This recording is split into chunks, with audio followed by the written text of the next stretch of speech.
Hello students, welcome to Econs online platform. तो आज का हमारा चैप्टर चल रहा था केमिकल काइनेटिक्स। आज उसी को कंटिन्यू करेंगे और आज का हमारा टॉपिक रहेगा integrated rate law and order of reaction.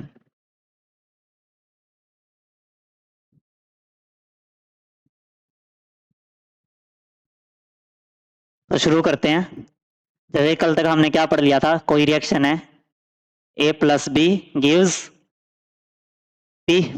अगर ये हमारी कोई रिएक्शन है, अगर इस रिएक्शन का मैं रेट ऑफ रिएक्शन लिखूं तो क्या हो जाएगा, rate of reaction will be equal to rate constant into में कंसंट्रेशन ऑफ ए इनटू में concentration of B raise to their power some, power रही होगी एक्स एंड वाई। ये इस रिएक्शन का क्या हो जाएगा, रेट ऑफ रिएक्शन। आर हमारा क्या था, रेट ऑफ रिएक्शन।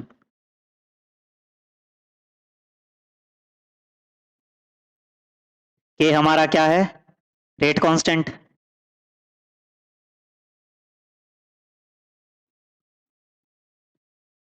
एक्स क्या है, order of reaction with respect to A. Y क्या था, order of reaction with respect to B. और X plus Y will be equal to N, will be, वो क्या था, total order of reaction. Total लिख जाए overall order of reaction. Overall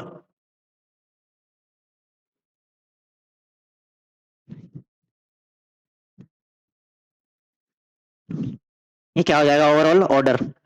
next चलते हैं। अभी इनसे किस तरह के क्वेश्चन पूछे जा सकते हैं वो देखते हैं। जैसे कि अगर रिएक्टेंट की कंसंट्रेशन को डबल किया जाए तो रेट ऑफ रिएक्शन पे क्या फर्क पड़ेगा, या फिर बी की कंसंट्रेशन को डबल किया जाए रेट ऑफ रिएक्शन पे क्या फर्क पड़ेगा, या फिर वॉल्यूम को डिक्रीज कर दिया जाए तो रेट ऑफ रिएक्शन पे क्या फर्क आएगा, वो चीजें हमें क्या करनी है, अभी देखनी है। तो एक एक करके शुरू करते हैं। तो अगर क्वेश्चन की बात की जाए, क्वेश्चन है जैसे, अगर क्वेश्चन दिया जाए जैसे कि कोई रिएक्शन है ए प्लस बी गिव्स पी। इस रिएक्शन का रेट ऑफ रिएक्शन गिवन है, इस रिएक्शन का क्या गिवन है, रेट ऑफ रिएक्शन। क्या कह रहा है, रेट कांस्टेंट इनटू में कंसंट्रेशन ऑफ ए इनटू में कंसंट्रेशन ऑफ बी, और इनका ऑर्डर है 1 और 1। विद रिस्पेक्ट टू ए कितना है 1, और बी के रिस्पेक्ट में भी कितना है 1। If the volume of container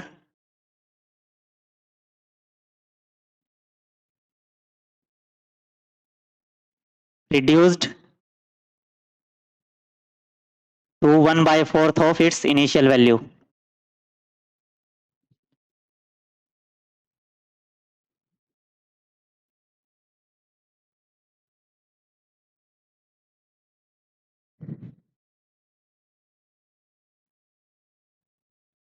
what will be the effect on rate of reaction? Effect on rate of reaction। मान लो ये क्वेश्चन है, ठीक है। तो रेट ऑफ रिएक्शन पे क्या फर्क पड़ेगा वो हमें बताना है। अगर बात की जाए कंसंट्रेशन की, कंसंट्रेशन क्या होती है, number of unit, number of moles per unit volume. उसने वॉल्यूम को क्या कर दिया, 1/4 डिक्रीज कर दिया, यानी कि वॉल्यूम, नया वॉल्यूम क्या हो गया, V dash will be equal to 1/4 of V. तो सी डैश हो जाएगा एन बाई वी डैश। तो C dash will be equal to N by 1/4 of V, यानी कि सी डैश कितना हो गया, 4 times of N by V, यानी कि C dash will be equal to 4 times of C. Concentration का कितना हो गया, 4 टाइम्स हो गया। अगर ये वाली वैल्यू यहाँ पुट की जाए तो R will be equal to K 4 times of A into 4 times of B. तो रेट कितना आ गया, 16 आर, यानी कि रेट ऑफ रिएक्शन कितना इंक्रीज हो गया, 16 टाइम्स। ये हमारा क्या हो जाएगा, करेक्ट आंसर। अब बात करते हैं कि ये तो एक तो इस तरह से क्वेश्चन आते हैं, और क्वेश्चंस की बात की जाए जैसे क्वेश्चन है ए प्लस 2b गिव्स p। उसने बोला if order of reaction with respect to A कितना है 0, और if order of reaction with respect to B वो कितना है 3। अगर वो कहता है what is overall order of reaction,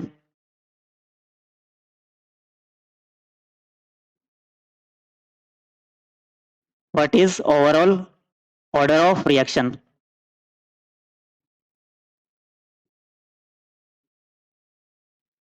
तो इस रिएक्शन का अगर रेट ऑफ रिएक्शन लिखेंगे तो क्या हो जाएगा, R will be equal to K, A की पावर, ए के रिस्पेक्ट में ऑर्डर है 0, बी के रिस्पेक्ट में ऑर्डर है 3, तो ओवरऑल क्या हो गया एक्स प्लस वाई, एक्स की कितना हो जाएगा 0 प्लस 3 गिव्स 3, तो इस रिएक्शन का ओवरऑल ऑर्डर कितना हो गया 3, ये हमारा हो जाएगा करेक्ट आंसर।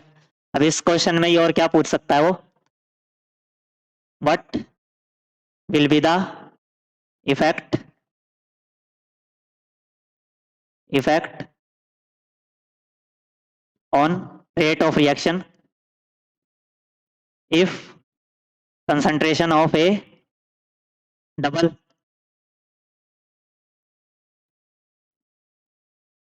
अगर कंसंट्रेशन ए की कंसंट्रेशन को क्या कर दिया डबल कर दिया तो रेट ऑफ रिएक्शन पे क्या इफेक्ट पड़ेगा, इसके रिस्पेक्ट में ऑर्डर कितना है 0, अगर मैं इसको डबल भी कर दूंगा तो क्या रेट पे कोई इफेक्ट पड़ेगा, नहीं पड़ेगा, क्योंकि ऑर्डर ऑफ रिएक्शन कितना है इसके रिस्पेक्ट में 0, तो किसी की भी पावर 0 होगी तो वो तो कितना आएगा 1, जैसे ट्रिपल कर लो 4 टाइम्स कर लो कितना आएगा हमेशा 1 आएगा, तो जब भी किसी रिएक्शन का ऑर्डर 0 होगा तो रेट ऑफ रिएक्शन पे नो इफेक्ट ऑन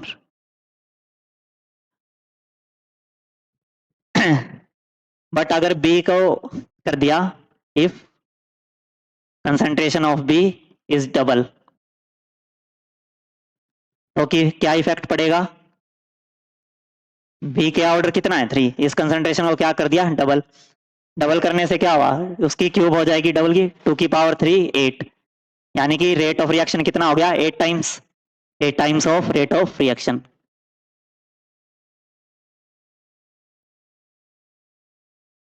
तो इस तरह के क्वेश्चंस आपसे पूछे जा सकते हैं। आगे चलते हैं, आज जो हमारा टॉपिक रहेगा वो रहेगा integrated rate low and order of reaction, integrated rate लो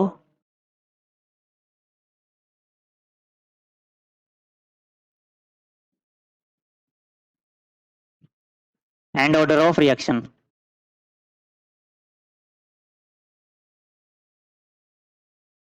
इस तरह के क्वेश्चंस को कैसे करना है, एक टेबल दी रहती होगी आपके एग्जाम में, क्या रहेगा कि एक टेबल दी रहेगी, अरे इनिशियल कंसंट्रेशन, कोई रिएक्टेंट ए होगा, इनिशियल कंसंट्रेशन ऑफ बी, कोई रिएक्टेंट बी दिया होगा, और यहाँ क्या दिया हुआ रेट ऑफ रिएक्शन, और हमसे क्या निकलवाएगा ऑर्डर ऑफ रिएक्शन। तो ऐसे क्वेश्चंस को कैसे करेंगे, लो इनिशियल कंसंट्रेशन ए की उसने दे रखी है 0.1 मोल पर लीटर, बी की दे रखी है 0.2 मोल पर लीटर, और उस टाइम पे रेट है 2 इंटू 10 की power -2 mole litre inverse second inverse, ये किस में होगा mole litre inverse second inverse, ऐसे होगा, ठीक है। दूसरे में गया हुआ बी में, इसको 0.1 मोल पर लीटर ही रखा, इसको बना दिया 0.4 मोल पर लीटर, और रेट हो गया 4 इंटू 10 की पावर -2। सी क्या बोल सकता है, ये हो गया 0.2 मोल पर लीटर, ये 0.2 मोल पर लीटर, रेट हो गया 8 इंटू 10 की पावर -2। तो ऐसे केसेस में हमें क्या निकालना है ऑर्डर ऑफ रिएक्शन। अब ऑर्डर ऑफ रिएक्शन कैसे निकालेंगे, सबसे पहले दो ऐसे केस उठाने हैं जिनमें किसी एक रिएक्टेंट की कंसंट्रेशन क्या हो जाए सेम। अगर इन दो केस की बात करें, इन दोनों में क्या है कंसंट्रेशन ऑफ ए क्या है सेम, इसमें बी की क्या कर रही है डिफरेंट। सबसे पहले इनको अगर देखें तो इनका रेट लिखा जाएगा, रेट लिखा जाएगा तो क्या बन जाएगा, रेट की बात करें नेक्स्ट स्लाइड पे देखते हैं, इस रिएक्शन का रेट क्या होगा, R will be equal to K A की पावर एक्स टू बी की पावर वाई, ये होगा। पहले केस में रेट है 2 इंटू 10 की पावर -2 टू रेट कांस्टेंट। ए कितना है 0.1, बी कितना है 0.2, इसकी पावर x और इसकी पावर y। दूसरे केस में 4 रेट हो जा रहा है 4 इंटू 10 की पावर -2, रेट कांस्टेंट के ए की कंसंट्रेशन है इस केस में 0.1 और बी की है 0.4, तो 0.1 की पावर x 0.4 की पावर y, और इन दोनों डिवाइड कर दे तो क्या आ जाएगा 1/2 विल बी इक्वल टू, ये हो जाएगा a की पावर x, ये तो 1 हो जाएगा, ये तो कट के 1 हो जाएगा।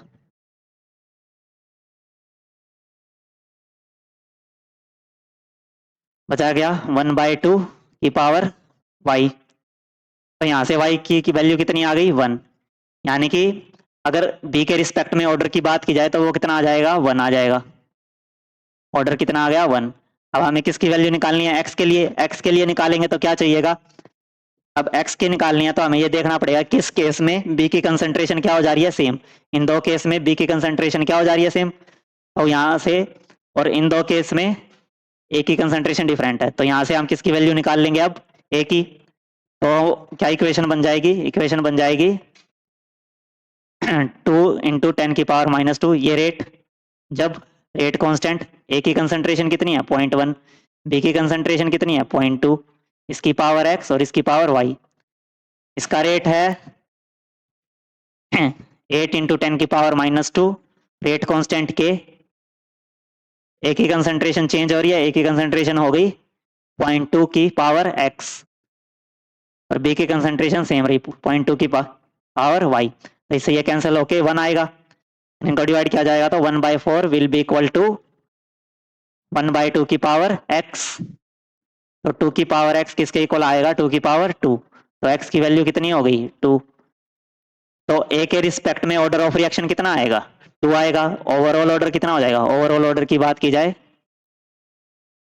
अगर ओवरऑल ऑर्डर की बात की जाए तो वो कितना हो जाएगा x प्लस वाई, x की वैल्यू कितनी है a के रिस्पेक्ट में कितना आया 2, b के रिस्पेक्ट में कितना आया 1, ओवरऑल ऑर्डर कितना हो गया 3।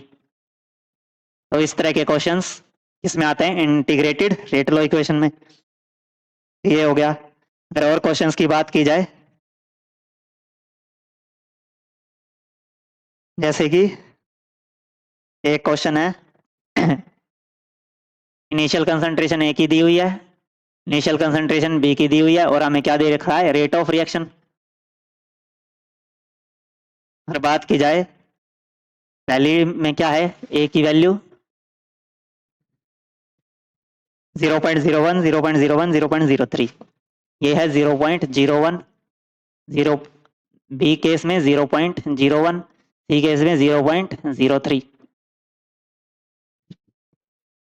फिर है 0.01, बी की है 0.01, ये हो गया 0.03 और यहाँ भी 0.03। रेट ऑफ रिएक्शन दे रखा है 1 इंटू 10 की पावर -4, 9 इंटू 10 की पावर -4, 1 इंटू 10 की पावर -4, 9 इंटू 10 की पावर -4 एंड 2.7 इंटू 10 की पावर -3। ये क्या दे रखे हैं रेट ऑफ रिएक्शन, हमें क्या बताना है ऑर्डर ऑफ रिएक्शन। अगर ऑर्डर ऑफ रिएक्शन की बात करें सबसे पहले क्या लिखेंगे रेट लॉ की इक्वेशन, रेट ऑफ रिएक्शन क्या होता है रेट कांस्टेंट इंटू में कंसंट्रेशन ऑफ ए इंटू में कंसंट्रेशन ऑफ बी, ए की पावर x बी की पावर y, ऑर्डर हमें पता नहीं है तो इनकी पावर क्या मान लेते हैं x और y, ओवरऑल ऑर्डर क्या होगा x प्लस वाई।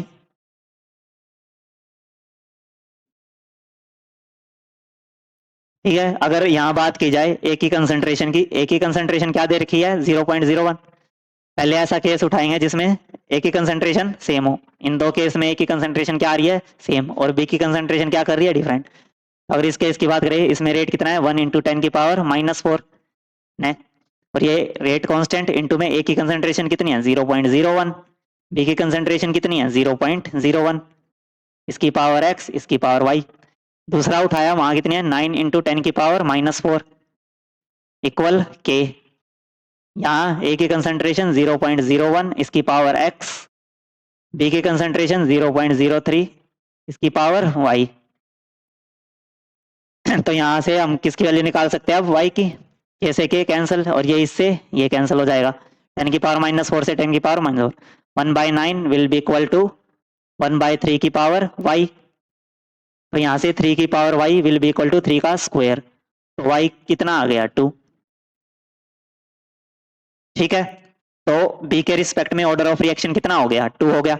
अब आगे बात की जाए a के रिस्पेक्ट में, अब a की कैसे निकालेंगे, जिस केस में b की कंसंट्रेशन क्या हो रही हो सेम और a की क्या हो रही हो डिफरेंट। तो ऐसे दो केस उठा लेंगे, अगर ऐसे दो केस उठाएंगे तो इसकी बात की जाए, रेट ऑफ रिएक्शन कितना है 9 इंटू 10 की पावर, नेक्स्ट स्लाइड पे देखते हैं, 9 इंटू 10 की पावर -4 डिवाइड बाय 2.7 इंटू 10 की पावर -3। रेट कांस्टेंट, ए की कंसंट्रेशन है 0.01 उसकी पावर x, बी की कंसंट्रेशन है 0.03 उसकी power y divide by k, ए की कंसंट्रेशन है 0.03 उसकी पावर x और इस केस में b की कंसंट्रेशन है 0.03 उसकी पावर y, यही दे रखा ना 0.03 और 0.03। अगर इसमें बात की जाए ये वाली चीज तो क्या हो जाएगी कैंसिल आउट, ये वाली चीज भी क्या हो जाएगी कैंसिल आउट, इसको लिखा जाए ये क्या हो जाए 9 इंटू 10 की पावर -4 और इसको लिख सकते हैं 27 इंटू 10 की पावर -4, यहाँ से 10 आएगा ऊपर जाके 10 की पावर -1 10 की पावर -4 हो जाएगा, ये बन गया 1/3 की पावर x और ये हो जाएगा 9 3 जा 27, 1/3 विल बी इक्वल टू 1/3 की पावर x। तो x की वैल्यू कितनी आ गई 1, अगर x की वैल्यू 1 है और y की वैल्यू कितनी आई थी 2, तो ओवरऑल ऑर्डर ऑफ रिएक्शन कितना हो गया, ओवरऑल ऑर्डर क्या हो जाएगा 1 + 2 3। तो इस तरह से हम क्या करेंगे क्वेश्चंस सॉल्व कर लेंगे, हमारा रिएक्शन का ओवरऑल ऑर्डर कितना आ गया 3 आ गया। तो ये इस तरह से इंटीग्रेटेड रेट लॉ के क्वेश्चन रहते हैं। तो आगे अब हम चलते हैं और नेक्स्ट टॉपिक देखते हैं। नेक्स्ट चीज है हमारी मॉलिक्यूलैरिटी ऑफ रिएक्शन।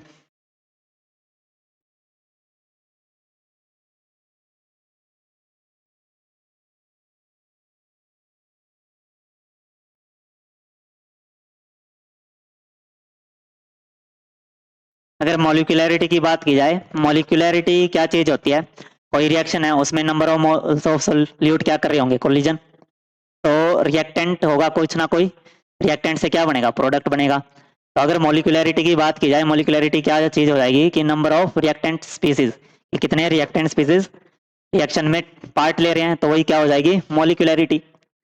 अगर बात की जाए टोटल नंबर ऑफ, मॉलिक्यूलैरिटी क्या चीज हो जाएगी, total number of reacting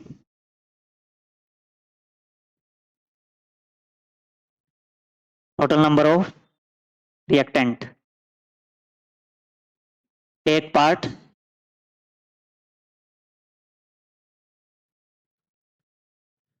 in a reaction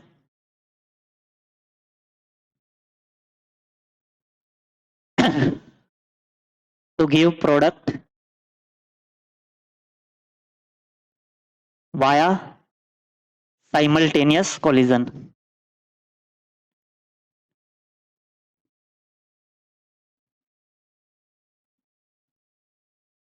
तो मॉलिक्यूलरिटी क्या चीज होती है कि कितने रिएक्टेंट जो हैं वो साइमल्टेनियसली क्या करेंगे कोलाइड करेंगे। साइमल्टेनियसली का मतलब है कि एक ही टाइम पे एक ही साथ कोलाइड करना है। अब ऐसी पॉसिबिलिटी क्या होती है कि एक रिएक्टेंट का मॉलिक्यूल कोलाइड करे, दो आपस में कोलाइड कर सकते हैं और तीन, पर तीन से ज्यादा नहीं हो सकती। तो molecularity of reaction is maximum 3। अगर मॉलिक्यूलरिटी की बात की जाए किसी भी रिएक्शन की, तो वो मैक्सिमम कितनी होगी 3। Molecularity of reaction will be maximum up to 3।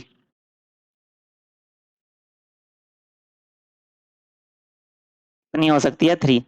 अगर कोलिजन्स की बात की जाए, जैसे हमारे पास ये कंटेनर है, कंटेनर में क्या होंगे नंबर ऑफ मोल्स होंगे, तो रिएक्टेंट के क्या रहे होंगे मॉलिक्यूल्स, एक ये रिएक्टेंट है, एक ये रिएक्टेंट है, एक ये बहुत सारे क्या हैं रिएक्टेंट के मॉलिक्यूल्स हैं। अगर यहाँ बात की जाए, ये बहुत क्या हो गए रिएक्टेंट के मॉलिक्यूल्स, तो ये रिएक्टेंट के मॉलिक्यूल आपस में एक साथ क्या करना है, इन्हें कोलाइड करना है। तो हो सकता है कि ये सीधा वॉल पे कोलाइड कर जाए, या फिर ये इसके साथ और ये इसके साथ कोलाइड करे, ये इसके साथ या इसके साथ कोलाइड करे। और साइमल्टेनियसली एक टाइम पे कितने मॉलिक्यूल कोलाइड कर सकते हैं, वही क्या है, मॉलिक्यूलैरिटी ऑफ रिएक्शन। अगर मॉलिक्यूलैरिटी की बात की जाए, अगर आपस में ये एक टाइम पे दो ही मॉलिक्यूल कोलाइड करे तो मॉलिक्यूल कितने, मॉलिक्यूलैरिटी क्या होगी, 2। अगर एक साथ 3 कोलाइड करेंगे, जैसे 1 2 3, ये प्रोबेबिलिटी क्या हो, 3 मॉलिक्यूल के एक साथ कोलाइड करने की प्रोबेबिलिटी क्या होती है, बहुत ज्यादा कम होती है। तो 3 तक मैक्सिमम हो सकती है। बट अगर एक साथ 4 की बात की जाए, यानी कि 3 से ज्यादा की जब भी बात करेंगे, तो एक साथ 4 का कोलिजन साइमल्टेनियसली होना बहुत ही क्या है, बहुत ही रेयर चांस है। तो मॉलिक्यूलैरिटी मैक्सिमम कितनी है, 3 हो सकती है, 3 से ज्यादा नहीं हो सकती। तो ये क्या होती है, मॉलिक्यूलैरिटी ऑफ रिएक्शन। नेक्स्ट देखते हैं।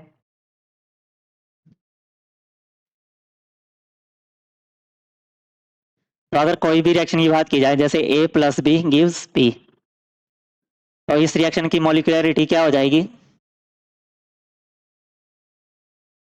कि कितने रिएक्टेंट पार्टिसिपेट कर रहे हैं किसमें, रिएक्शन में। तो एक और एक दो, तो मॉलिक्यूलैरिटी कितनी होगी, दी।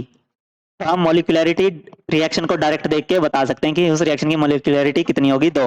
बट मैक्सिमम कितनी हो सकती है, 3, 3 से ज्यादा नहीं हो सकती। ठीक है। अब बात करते हैं difference between molecularity of reaction and order of reaction. मॉलिक्यूलैरिटी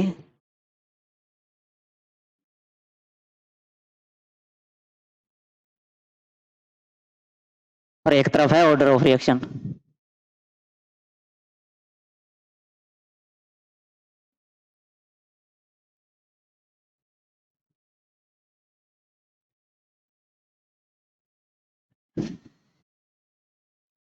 मॉलिक्यूलैरिटी क्या है, मॉलिक्यूलैरिटी डायरेक्टली मेजर की जा सकती है, directly measured by how many reactant takes part in reaction. जैसे A plus 2B gives P, तो कितने रिएक्टेंट पार्टिसिपेट कर रहे हैं, एक A और 2 B। तो इस तरह से मॉलिक्यूलैरिटी कितनी हो गई, मॉलिक्यूलैरिटी हो गई 3। बट ऑर्डर ऑफ रिएक्शन की बात करेंगे, ऑर्डर ऑफ रिएक्शन की जब भी बात करेंगे, it's find only by rate law expression, experimental experimental rate law expression.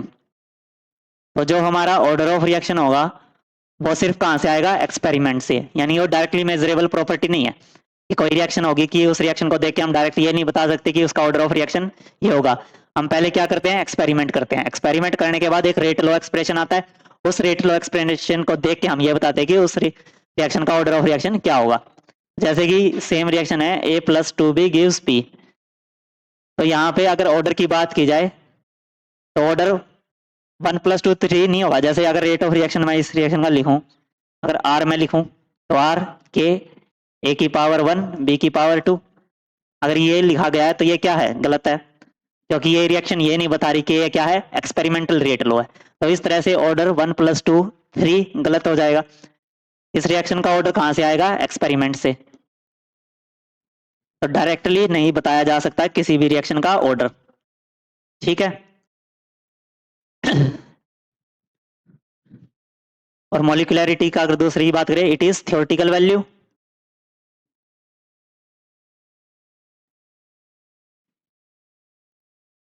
और ये कैसी है, इट इज एक्सपेरिमेंटल वैल्यू।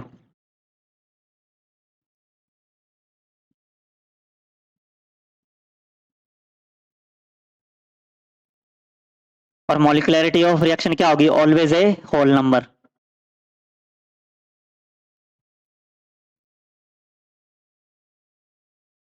यानी कि 1 2 3। बट ऑर्डर ऑफ रिएक्शन की जब बात करेंगे, तो ये क्या हो सकता है, फ्रैक्शनल भी हो सकता है, पॉजिटिव भी हो सकता है, और नेगेटिव भी हो सकता है। इट कैन बी फ्रैक्शनल,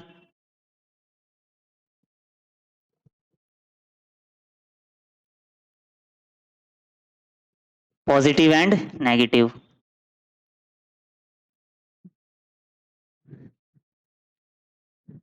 तो ये क्या हो सकता है, फ्रैक्शनल भी हो सकता है, पॉजिटिव भी हो सकता है और नेगेटिव भी हो सकता है, बट मॉलिक्युलरिटी हमेशा क्या होगी, पॉजिटिव वैल्यू, या तो 1 2 3। नेक्स्ट देखते हैं, ये हमारा क्या हो गया, difference between molecularity and order of reaction. अब आगे चलते हैं।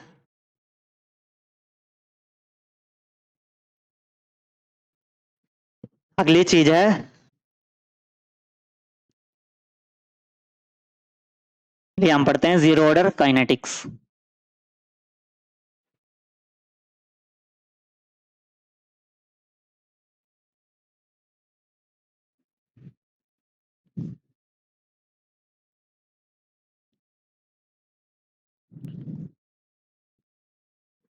अगर जीरो ऑर्डर काइनेटिक्स की बात की जाए तो जीरो ऑर्डर का क्या मतलब है कि ऑर्डर ऑफ रिएक्शन क्या होगा, जीरो रहा होगा। तो अगर कोई भी रिएक्शन है वो क्या है, ए से बन रहा है पी, तो इस रिएक्शन का ऑर्डर क्या होगा, zero.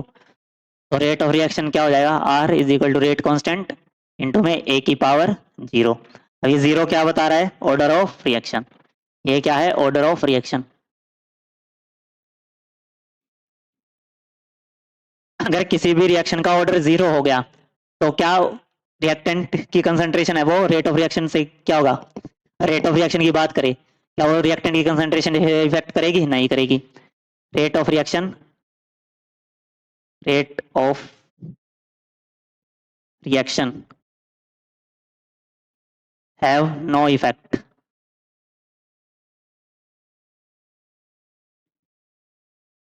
Due to change in concentration of ए।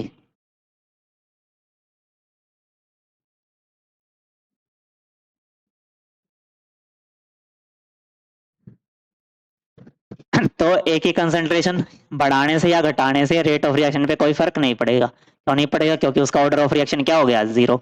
यानी कि इसका मतलब ये है कि रेट ऑफ रिएक्शन ए पे क्या नहीं कर रहा, डिपेंड भी नहीं कर रहा। तो अगर बात की जाए किसी की भी पावर जीरो हो तो क्या बन जाता है, rate will be equal to rate constant यानी कि के। तो अगर डायग्राम बनाया जाए किस किस का, ग्राफ, ग्राफ से कैसे शो करेंगे, ग्राफ बनाया जाए। अगर ग्राफ की बात की जाए किस किस के बीच का, रेट वर्सेस कंसंट्रेशन, कंसंट्रेशन है और इस तरफ रेट है। तो कंसंट्रेशन के चेंज होने से रेट पे कोई फर्क नहीं पड़ रहा, तो रेट क्या हो गया, constant with respect to concentration.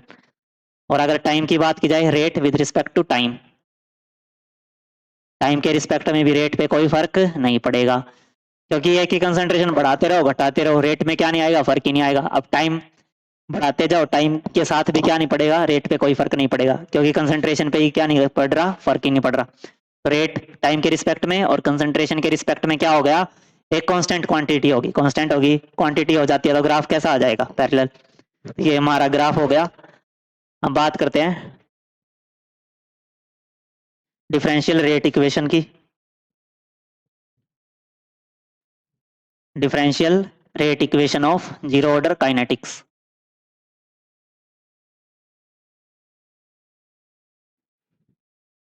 Rate equation of zero order kinetics.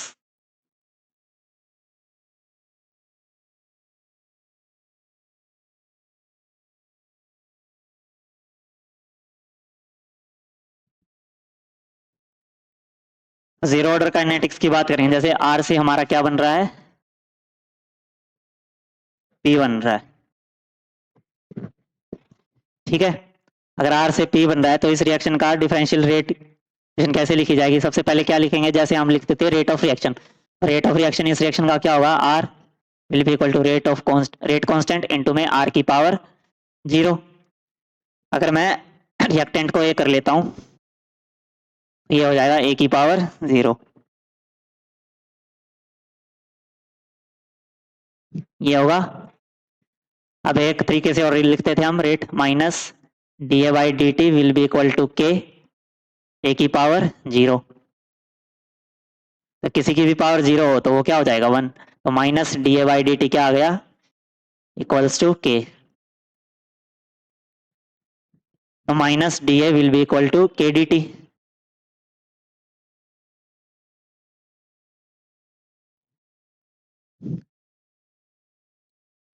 अगर क्या कर दे, दोनों साइड क्या कर देंगे अब इंटीग्रेशन, दोनों साइड इंटीग्रेशन करेंगे तो ये A naught to A, A naught क्या है इनिशियल कंसंट्रेशन, और ये हो जाएगा time from 0 to T, initial value. इसको कैसे लिख सकते हैं, इसको ऐसे लिखा जा सकता है D A from A naught to A, और ये क्या हो जाएगा integration minus K D T from 0 to T. अगर इसका इंटीग्रेशन सोल्व करेंगे तो ये क्या हो जाएगा, A naught minus A will be equal to minus K T, ये इक्वेशन बन जाएगी। ओके हमारा जो डिफरेंशियल और इंटीग्रेशन आपस में क्या हो जाते हैं कैंसिल, तो ये बचेगा फाइनल माइनस इनिशियल। तो फाइनल माइनस इनिशियल होगा तो ये बनेगा A minus A naught equal minus K T, तो ए नॉट उस साइड जाएगा तो ये क्या बन जाएगा, ये हो जाएगा A minus A naught will be equal to minus K into में टी, बन गया। तो ये हो जाएगा A plus K T equal A not,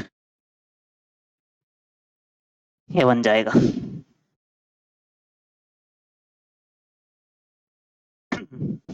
ठीक है, तो ये हमारी क्या आ गई जीरो ऑर्डर के लिए काइनेटिक्स।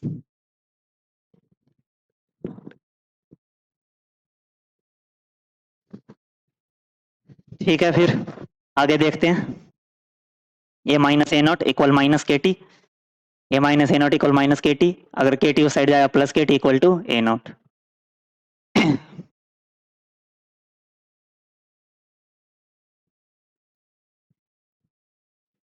अब बात करते हैं आगे, अगर आगे बात की जाए हमारी इक्वेशन क्या आई, A T plus K T will be equal to A naught, फिर A T will be equal to A naught minus K T, यही होगी। अगर यहाँ पे ए नॉट की बात की जाए, ए नॉट क्या है इनिशियल कंसंट्रेशन ऑफ ए,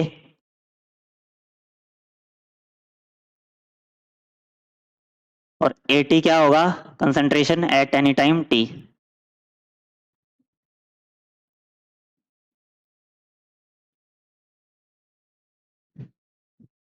ठीक है, और टी हमारा क्या हो जाएगा टाइम, और के हमारा हो जाएगा रेट कांस्टेंट। तो अगर हम इस इक्वेशन के ग्राफ प्लॉट करें तो हमारे ग्राफ कैसे आएंगे, सबसे पहले हम प्लॉट करते हैं ए नॉट वर्सेस टी का ग्राफ। अगर ए नॉट वर्सेस टी का ग्राफ प्लॉट किया जाए तो वो कैसा आएगा, अगर ए नॉट क्या है इनिशियल कंसंट्रेशन, हमें किसका ग्राफ प्लॉट करना है इस वाली इक्वेशन का। अगर इस वाली इक्वेशन को किससे कंपेयर करें स्ट्रेट लाइन इक्वेशन से, तो वो क्या होती है y is equal to c plus m x, तो वाई एक्सिस पे क्या होगा ए नॉट, सी हमारा क्या हो जाएगा 80, और m क्या हो जाएगा k, m हमारा हो जाएगा k, और x इस पे अपलोड करेंगे t पे, यानी कि ए नॉट वर्सेस टी, तो ए नॉट वर्सेस टी का ग्राफ कैसा जाएगा, ए नॉट वर्सेस टी का ग्राफ जाएगा straight line with positive slope, m की वैल्यू क्या है k, और इंटरसेप्ट 80, ये क्या हो गया सी का वैल्यू। तो ये हमारा किसका किसका ग्राफ बन गया initial concentration with respect to time. अगर ए टी वर्सेस टी का ग्राफ ड्रॉ किया जाए, ए टी और टी, तो इसका ग्राफ कैसे आ जाएगा, इसका ग्राफ किससे प्लॉट करेंगे इस वाली इक्वेशन से। अगर इस वाली इक्वेशन से ग्राफ प्लॉट करेंगे तो अगर ए टी की बात की जाए इसे किससे कंपेयर करेंगे, y is equal to c plus m x, तो m की वैल्यू हो गई माइनस के, यानी कि स्लोप क्या आ गया नेगेटिव, m क्या होता है हमारा स्लोप। तो इस वाली इक्वेशन का ग्राफ कैसे आ जाएगा, इस वाली इक्वेशन का ग्राफ आ जाएगा नेगेटिव स्लोप के साथ, m is equal to minus K, और इंटरसेप्ट क्या हो जाएगा, इंटरसेप्ट हो जाएगा ए नॉट, क्या हो जाएगा सी। तो इस तरीके से हम किन के ग्राफ ग्राफ प्लॉट कर लेंगे, ए टी यानी कि concentration at any time t, A naught क्या है initial concentration with respect to time t, हमने किस इनके ग्राफ क्या कर लिए प्लॉट कर लिए। अब आगे देखते हैं, अगर बात की जाए half life of zero order reaction, half life of zero order reaction.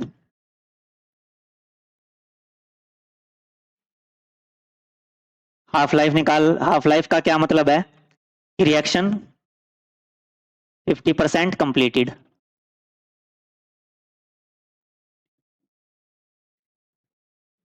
Reaction क्या हो गई, 50% कंप्लीट हो गई। अगर इनिशियल कंसंट्रेशन ए नॉट थी तो 50% कंप्लीट होने का मतलब क्या हो गया कि अब कंसंट्रेशन कितनी बची है, ए नॉट बाय 2 बची है। अगर मैं बात करूं ए टी की, अब कंसंट्रेशन कितनी बची हुई है, ए नॉट बाय 2, क्योंकि कंप्लीट कितनी थी ए नॉट, 50% कंप्लीट हो गई तो बची कितनी, ए नॉट बाय 2। तो काइनेटिक्स की इक्वेशन अप्लाई करेंगे तो क्या होती है, A T will be equal to A naught minus K T, यही होती है। A T will be equal to A naught minus K T. A T की वैल्यू पुट करेंगे तो A naught by 2 equal A naught minus K T. तो K T क्या आ जाएगा, A naught minus A naught by 2। तो ये क्या बन जाएगा, K T will be equal to A naught by 2, और टी क्या हो जाएगा, टी हाफ। क्योंकि अगर टी हाफ की बात करें तो रिएक्शन हमारी क्या हो चुकी है, 50% कंप्लीट हो चुकी है, तो टी क्या हो गया, टी हाफ। टी क्या हो गया, टी हाफ। तो टी हाफ क्या हो जाएगा, ए नॉट बाय 2 के। टी हाफ हमारा क्या है, half life time. Half life कितना आ गया, ए नॉट बाय 2 के। ये हमारा क्या हो जाएगा, हाफ लाइफ। अब ए नॉट क्या है यहाँ, इनिशियल कंसंट्रेशन, के हमारा क्या है, रेट कांस्टेंट। अगर बात की जाए, अब बात करते हैं फुल लाइफ टाइम।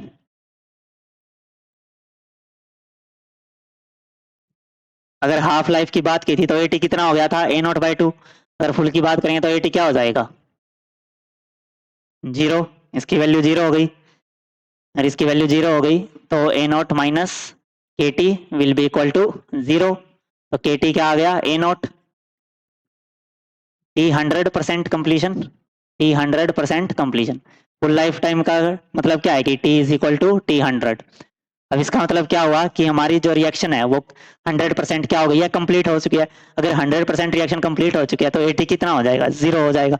अगर एटी 0 हो गया तो A naught minus K T equal 0, के टी इक्वल ए नॉट। तो यहाँ से टी 100 कितना आ जाएगा, ए नॉट बाय के। तो ये क्या आ गया, t 100 is equal to A naught by K for zero order reaction.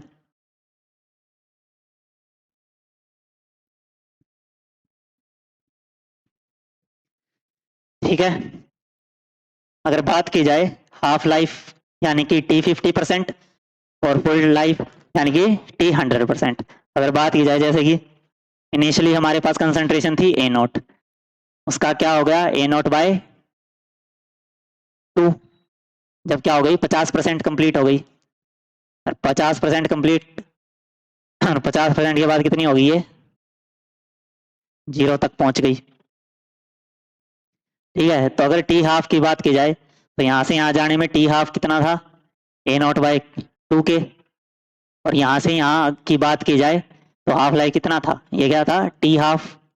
और यहां से यहां गए यानी कि 100% कंप्लीटेशन, 50% प्लस 50% कितना हो गया, 100%। अगर 100% की बात की जाए तो वो कितना आ गया, ए नॉट बाय के। ये क्या है, टी 100। अगर टी हाफ और टी 100 के बीच में रिलेशन बनाया जाए तो क्या आ जाएगा, तो आ जाएगा t half, t 100 will be equal to twice of t half. तो टी 100 क्या आ गया हमारा, ट्वाइस ऑफ टी हाफ। तो इसका ट्वाइस कर देंगे तो 2 से 2 कैंसिल, ए नॉट बाई के, यही हमारा क्या है, टी 100 है। तो हम जीरो ऑर्डर काइनेटिक्स के लिए ये बोल सकते हैं कि अगर रिएक्शन कंप्लीशन में क्या हो रहा है, डबल, जैसे 50% था, बाद में कितना हो गया, 100%, 50 से 100 डबल हो गया, तो उसका टी हाफ भी क्या हो जाएगा, डबल। इसको क्या बोलते हैं, यूनिटरी मेथड को बोलते हैं, unitary method.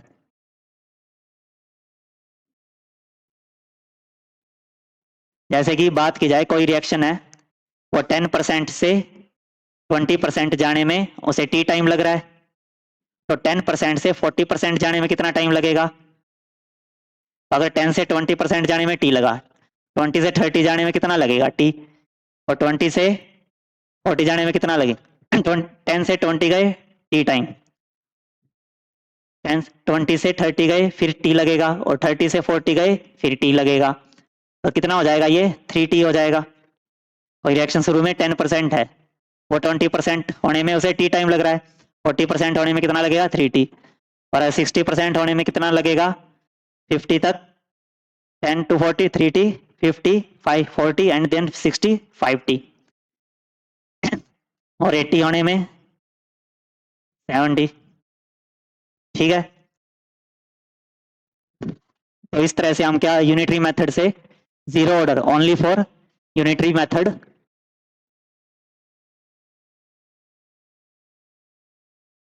Only for zero order kinetics.